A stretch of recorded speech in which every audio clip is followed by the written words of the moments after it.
Hi, Prashanth ബ്രൗതൻ PCH. പ്രിയ സുഹൃത്തുക്കളെ, പ്രായപൂർത്തിയായ ആണും പെണ്ണും പരസ്പര സമ്മതത്തോടു കൂടി ലൈംഗിക ബന്ധത്തിൽ ഏർപ്പെടുന്നതിനോട് നമുക്കൊന്നും പറയാനില്ല. അതൊക്കെ ഓരോരുത്തരുടെ ഇഷ്ടമാണ്. പക്ഷേ ഇന്ന് കേരളത്തിൽ നടക്കുന്ന കൊടിയ പീഡനങ്ങളാണ്, അതും കുഞ്ഞു മക്കൾക്ക് നേരെ.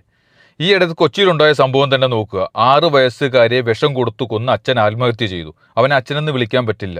1 വർഷം ആ കുട്ടിയെ ക്രൂരമായി ലൈംഗികമായി പീഡിപ്പിച്ച് കൊല്ലുന്നതിന് മുന്നേ പോലും ക്രൂരമായി ലൈംഗികമായി പീഡിപ്പിച്ചതിന് ശേഷമാണ് കൊന്നിരിക്കുന്നത്. അത് കണക്ക് തന്നെ ആലപ്പുഴയിലുണ്ടായ സംഭവം. 8 വയസ്സുള്ള കുട്ടിയെ 3 വർഷമായിട്ട് അച്ഛനും ബന്ധുക്കളും ചേർന്ന് ലൈംഗികമായിട്ട് പീഡിപ്പിച്ചു എന്നതാണ് കേസ്. നമ്മുടെ കേരളം ഈ ഒരു സിറ്റുവേഷനിലൂടെയാണ് കടന്നു പോകുന്നത്. ഈ ഒരു വീഡിയോ രാഹുൽ ഈശ്വറോ മുകേഷ് എം നായരോ കാണാൻ ഇടയാവുകയാണെങ്കിൽ നിങ്ങൾ ഒരു കാര്യം കൂടെ ചെയ്യാൻ ശ്രമിക്കുക. പുരുഷ കമ്മീഷനും കാര്യങ്ങളൊക്കെ നല്ലതാണ്, എല്ലാം നിങ്ങൾ ചെയ്തുകൊണ്ടിരിക്കുന്ന കാര്യങ്ങൾ നല്ലതാണ്, ശരിയാണ്. പക്ഷേ ഇത് കണക്കുള്ള കൊച്ചു കുട്ടികൾക്ക് നേരെയുള്ള അതിക്രമങ്ങൾ കുറയ്ക്കാൻ അല്ലെങ്കിൽ അത് ഇല്ലാതാക്കാൻ നിങ്ങളെ കൊണ്ട് എന്തെങ്കിലും ചെയ്യാൻ സാധിക്കുകയാണെങ്കിൽ അതൊരു വലിയ കാര്യമായിരിക്കും. അത് കണക്ക് തന്നെ ഈ വീഡിയോ ഏതെങ്കിലും അധ്യാപകർ കാണുന്നുണ്ടെങ്കിൽ നിങ്ങൾ കൂടെ ഒരു കാര്യം ശ്രദ്ധിക്കുക. നിങ്ങളുടെ സബ്ജക്റ്റ് എന്താണോ അതിൽ നിന്നൊന്ന് മാറി കുറച്ചു നേരം കുട്ടികളുമായി നമുക്ക് മനസ്സ് തുറന്ന് സംസാരിക്കുക. അവർക്ക് എന്തെങ്കിലും പ്രശ്നങ്ങളോ കാര്യങ്ങളോ ഉണ്ടോ പേടി കൂടാതെ നിങ്ങളോടെങ്കിലും തുറന്ന് പറയാൻ ആ കുട്ടികൾക്ക് സാധിക്കണം. അതൊരു വലിയ കാര്യം തന്നെ ആയിരിക്കും.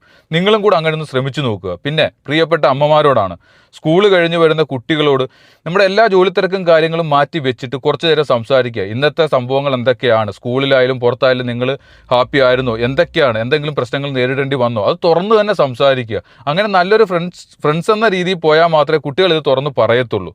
അപ്പോൾ നമ്മളെല്ലാവരും കൂടെ ഒറ്റക്കെട്ടായിട്ട് ശ്രമിച്ചാൽ മാത്രമേ ഇത് കണക്കുള്ള പീഡനങ്ങൾ ഒഴിവാകത്തുള്ളൂ, ഇല്ലാതാകത്തുള്ളൂ. ഇത് കണ്ടുകൊണ്ടിരിക്കുന്ന നിങ്ങളുടെ അഭിപ്രായം നിങ്ങളൊന്ന് കമൻ്റായിട്ട് രേഖപ്പെടുത്തുക. താങ്ക്